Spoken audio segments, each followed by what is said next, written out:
The Galactic Council chamber was silent for the first time in recorded history. Not the respectful silence of diplomacy, but the uneasy kind that spreads when every species in the room is thinking the same dangerous thought. Humanity stood at the center platform, not because they were powerful, but because they were on trial.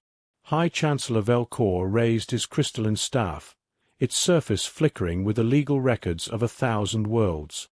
His voice echoed through the vast hall. Species designation. Humanity. Verdict pending. On the holographic ring above, images rotated. Human wars, human weapons, human expansion into systems that had not been assigned to them. Every council species had agreed on one thing. Humans were unpredictable, and unpredictability, in the galaxy, was treated like a disease. From the human delegation, Commander Elias Grant stood perfectly still. No anger, no protest, just silence. That silence made the others nervous. Velcor continued. Evidence shows repeated violation of first contact restraint protocols, unauthorized colonization, resistance to containment directives, and refusal to submit behavioral compliance. A ripple moved through the council seats. Humans, the Chancellor said, lowering his staff, do not integrate. They escalate. A low hum of agreement spread. One alien delegate, shaped like a floating cluster of eyes, projected its voice. They adapt too quickly. Every containment strategy fails within cycles. They learn from punishment instead of fearing it. Another added, they turn weakness into advantage. That is not natural behavior. Elias finally spoke. We call it survival. The chamber tightened at the sound of his voice. Velcor ignored him. Under Galactic Statute 9, Section 12, he declared, a unanimous decision may classify a species as a systemic threat to galactic stability. A pause. This motion has been passed. For a moment, nothing happened.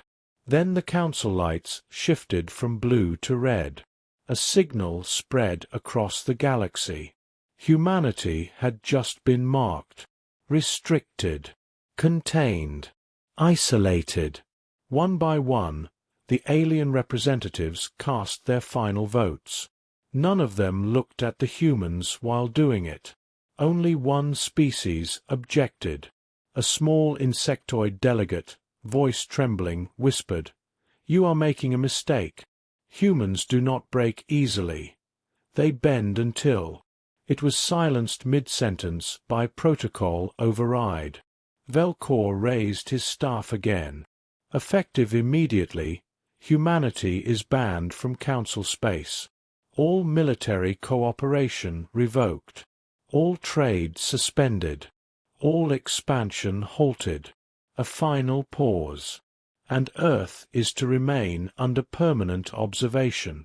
Elias looked up slowly. Not shocked. Not angry. Just calculating. You think banning us will stop what comes next? He asked quietly. No one answered. The human delegation turned as one and began walking away from the chamber. That should have been the end of it. A clean removal. A controlled isolation. A safe decision. But as the humans reached the exit gate, Commander Elias stopped. He turned back one last time, and said something that would later be replayed across every surviving council archive. Isolation only works on species that stop thinking. Then he left. Behind him, the council chamber returned to silence. But it was no longer peaceful, because somewhere deep in the systems monitoring Earth, a single alert triggered. Human networks were not shutting down. They were accelerating. And for the first time in recorded history, the Council realized they had never actually studied what humans did when they were cornered. only what they did when they were allowed to grow. And now, they had just removed the limits. Far away on Earth, satellites began reconfiguring their orbits without instruction. Military fleets went dark, and deep underground, systems that had never been registered by the Council woke up. On Earth, the announcement from the Galactic Council arrived as a silent pulse. No sirens, no broadcasts, no public warnings. Just a single encrypted transmission that every major human government received at the exact same second. The message was short. Status update. Humanity. Restricted. Galactic access. Revoked. For 12 seconds, no one spoke. Then the world reacted. In orbit, Council monitoring stations began to drift off their assigned coordinates, as if gently pushed by an invisible hand. Communication relays stopped responding. Supply routes that once connected human colonies beyond the solar system blinked out one by one. Inside the United Earth Strategic Command bunker, Admiral Lena Park stared at the holographic map of the galaxy. Red lines were disappearing, not being cut, being erased. "That's not a shutdown," she said quietly. An officer beside her swallowed hard. "Ma'am, all off-world assets are going dark." Another voice added, "Mars colony is unresponsive. Titan mining platforms too. Even the relay beacons are offline." Lena zoomed the display toward the outer systems. Human settlements beyond the solar boundary were not just disconnected. They were being cut out of existence in the network, like someone had removed a page from a book. "Who did this?" she asked. No one answered immediately, because everyone already knew. The Galactic Council. But something felt wrong. Human systems weren't collapsing. They were adapting. Deep in classified sectors, dormant defense protocols activated without command authorization. Artificial intelligence clusters began self-upgrading at speeds that violated every known limit of galactic computing law. And on Earth's surface, something even stranger was happening. Power grids stabilized themselves. Food distribution systems rerouted automatically. Transportation networks optimized traffic flow across entire continents. It looked like chaos was about to begin. But instead, order increased. Admiral Park leaned forward. "This isn't collapse," she said slowly. "This is transition." A technician looked at her. Transition to what? Before she could answer, the main display flickered. A new signal appeared. Not from the Council. Not from any known human military channel. It was coming from the Lunar Relay Network. But humanity had no active Lunar Relay Network. At least, none that was publicly acknowledged. The message opened on screen. A single line of text. "We have been expecting this." The room went cold. "Trace it," Lena ordered. "We can't," the technician replied immediately. "It's not broadcasting from a fixed point. It's distributed." "Explain." "It's coming from everywhere at once." Silence returned. Then the system displayed a second message.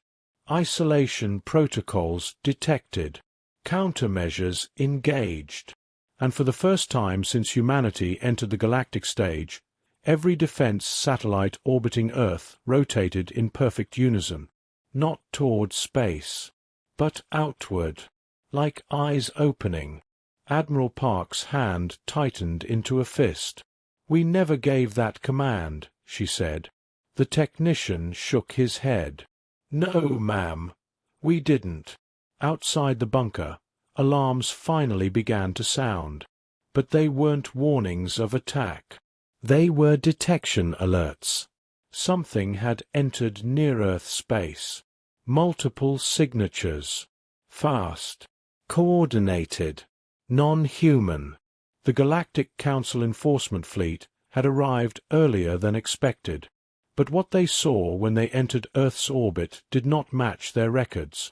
There were supposed to be primitive defense grids, weak orbital stations, fragmented planetary military coordination. Instead, they saw structure, layered defense architecture, hidden shipyards, and ships that had never been logged in any galactic registry. One council captain transmitted a single line back to command. Humans did not misunderstand the galaxy. A pause. They were hiding from it. And then Earth's silent orbital platforms began to move. Not defensively, not reactively, but like something that had been waiting a very long time, to finally be allowed to respond. The Council fleet hung in Earth's orbit like a judgment waiting to be delivered. 12 capital ships, 47 escorts, hundreds of drone carriers. Enough firepower to reduce a planet to glass within minutes. Captain Rel Vaughn expected fear transmissions, scrambled defenses, or at worst, primitive retaliation. Instead, he received silence. Then the silence changed. "Captain," a sensor officer said, voice tight, "we're detecting multiple mass signatures rising from the planet." Rel narrowed his eyes. "Military launch platforms?" "No, sir. They're already in orbit." The words made no sense. The Council had sealed Earth's access to interstellar propulsion systems decades ago. Humanity was supposed to be confined to its home world. Yet the tactical display filled with new contacts. Dozens, then hundreds, then thousands. Hidden ships emerged from cloaked positions beyond the moon, sliding into formation with impossible coordination. They were not Council-designed. They were human. Rel stepped closer to the screen. "Those ship IDs. Run verification." A pause. The officer hesitated. "They're not in any registry." A second pause. "Because they were never submitted." Before anyone could respond, Earth's orbital network activated fully. A lattice of platforms unfolded from stealth positions, revealing structures that had been invisible even at close range. Massive engines flared without warning, bathing space in cold blue light. And then the message arrived again. Not a transmission this time. A broadcast. It filled every Council channel, overriding encryption, bypassing firewalls, speaking directly into command cognition interfaces. "You removed US from your systems." Rel felt a chill. The voice was human, calm, controlled, familiar. "So we removed your assumptions." The Council fleet began to reposition. Too late. Human ships moved first. They did not fire. They didn't need to. Instead, they formed patterns. Geometry that bent sensor readings, collapsed targeting solutions, and broke fleet formations without a single shot. Entire Council squadrons found their navigation systems drifting off lock. "Jamming?" someone asked. "Worse," Rel whispered. "They're rewriting our perception layer." Outside the viewport, a human vessel approached. It was small compared to Council cruisers, but it moved like it understood every possible outcome before it happened. A second message arrived. "You came to enforce isolation." A pause. "We learned isolation long before you invented it." Rel clenched his fists. "Target it." Weapons systems locked. Fired. Nothing happened. "Power surge," the weapons officer said frantically. "No," another replied, terrified. The firing solution never completed. It rejected itself. On screen, the human ship remained intact, unmoved, unthreatened. Then, for the first time, the Council fleet received incoming data packets. Not weapons. Information. Every system aboard their ships suddenly displayed a single file labeled Humanity. Full Capability Index. Rel opened it against protocol. He regretted it immediately, because it wasn't a list of weapons. It was a timeline. Every technological leap humanity had ever made, but accelerated. Every hidden colony. Every backup civilization. Every contingency plan designed for a universe that might turn hostile. And at the end of the file, one final line. You did not ban a species. You revealed it. The Council fleet fell silent, and for the first time in galactic history, they stopped assuming Earth was the weakest point in the system, and started realizing it might have been the origin of something they had never prepared for. Evolution, with intent. Rel's console flickered violently as more Council ships reported system desynchronization. Entire squadrons were losing formation integrity without enemy fire. Panic spread through command channels as officers realized the truth. Every countermeasure they possessed had been anticipated. Not countered, but anticipated in advance.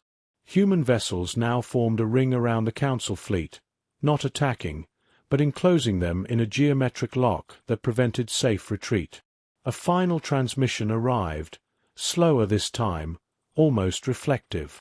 This is not war. This is correction. Across Earth's orbit, hidden engines ignited in sequence, revealing an even larger structure beneath the planet's shadow. Rel stared at the expanding formation, understanding too late that the fleet they saw was only the outer layer of something far greater beneath it. And deep within the network, Earth's final defense protocol began awakening after centuries of silence, and no Council system could stop. The Council fleet was no longer in control of its own formation. That was the realization that spread through every bridge at once, quietly, like a shared infection of thought. Ships that should have been executing coordinated withdrawal maneuvers instead drifted into predetermined positions, as if space itself had become a set of rails they were forced to follow. Captain Rel Vaughn gripped the edge of his console. Break formation. Full emergency retreat vector Sigma 9. A pause. Then the navigation officer answered, voice shaking. We already tried, sir. The systems, they won't accept external vectors anymore. That's impossible. I know. On the main display, human vessels held their ring around the fleet, but something had changed. They were no longer simply surrounding the Council armada. They were defining its boundaries. Every attempted movement triggered a countershift. Every correction led to a tighter lock. It was not brute force. It was inevitability. And then Earth spoke again. Not through a single channel this time, but through every compromised system simultaneously. You believed isolation was containment. A pause stretched across space. Isolation was our origin. Rel looked toward the viewport. Beyond it, Earth loomed in the distance, quiet, blue, unremarkable. It looked the same as the images in Council archives. A developing world. A minor species. A managed variable. That image no longer matched reality. A new layer of structures was becoming visible around the planet, as if something had been slowly uncloaking itself after being ignored for centuries. Massive orbital frameworks. Interlinked platforms. Systems so vast they distorted starlight. One officer whispered, "We never detected construction of that scale." Another cut in, "Because it wasn't constructed recently." A cold realization settled across the bridge. It had been there the entire time. Hidden. Waiting. The Council had not been observing a primitive species. They had been orbiting a sealed system, a containment field, facing inward, and humanity was inside it. Rel's tactical display suddenly updated without authorization. New classification appeared on every Council ship. Threat category: observed civilization, pre-escalation state. "What does that mean?" someone asked. No one answered, because the system continued updating. Status: escalation complete. Human ships began to move again, but not randomly. They synchronized with something deeper. Not fleet command, not orbital control. Something embedded in physics-level modeling itself. The space around Council ships began to distort, not visually, but structurally. Sensors reported distance inconsistencies, light lag errors, temporal drift variances that should not exist outside theoretical conditions. "We're losing spatial integrity," a science officer shouted. "Explain," Rel demanded. "We're not being attacked physically," she said, eyes wide with horror. "We're being redefined in relation to them." Then came the second wave. Council engines failed, not explosively, but silently. Propulsion systems simply stopped responding, as if acceleration itself had been reinterpreted as an invalid operation. Entire ships drifted to a halt. Not disabled. Reclassified as stationary. A human transmission cut through the panic. Calm. Precise. Almost disappointed. "You asked the galaxy to fear US." A pause. "We never needed it to."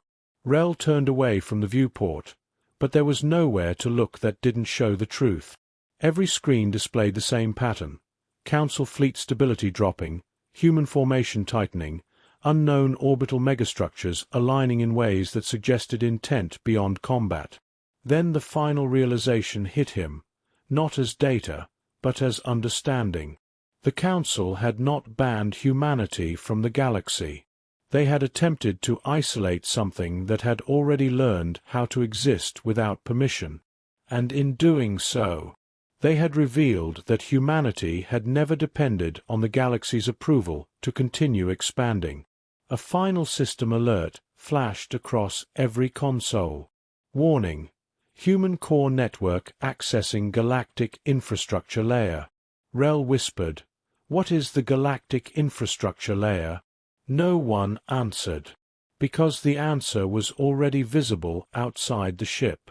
The stars themselves seemed to flicker, like a map being edited in real time. And for the first time since the Council fleet arrived, they stopped looking at Earth, and started realizing Earth was only the surface of what they had awakened. The Council fleet no longer resembled a fleet. It was a formation only in the technical sense. Thousands of ships suspended in controlled stillness, their engines active but irrelevant, their weapons armed but meaningless. Captain Rel Vaughn stood on a bridge that felt smaller than it had an hour ago. Not physically smaller.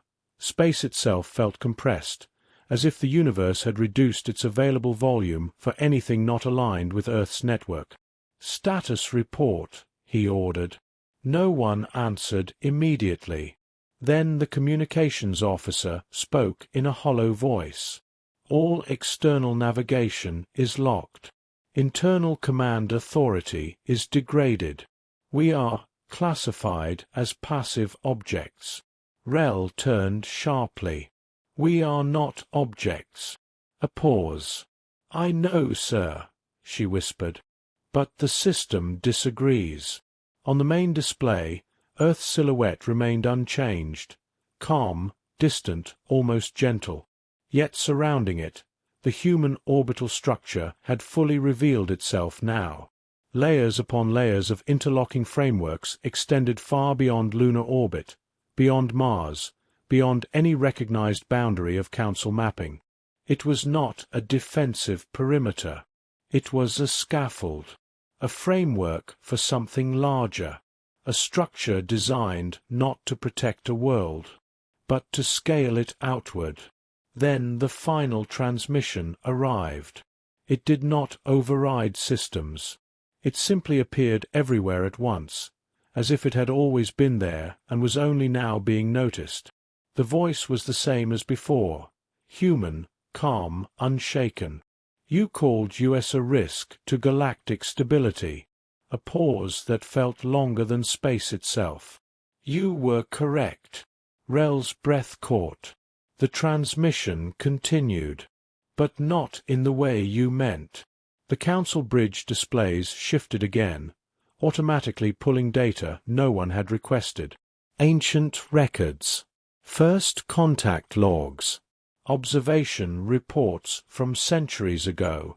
Every file the Council had ever compiled on humanity was being reorganized into a single conclusion. Not judgment, not warning, pattern recognition. And the pattern was undeniable.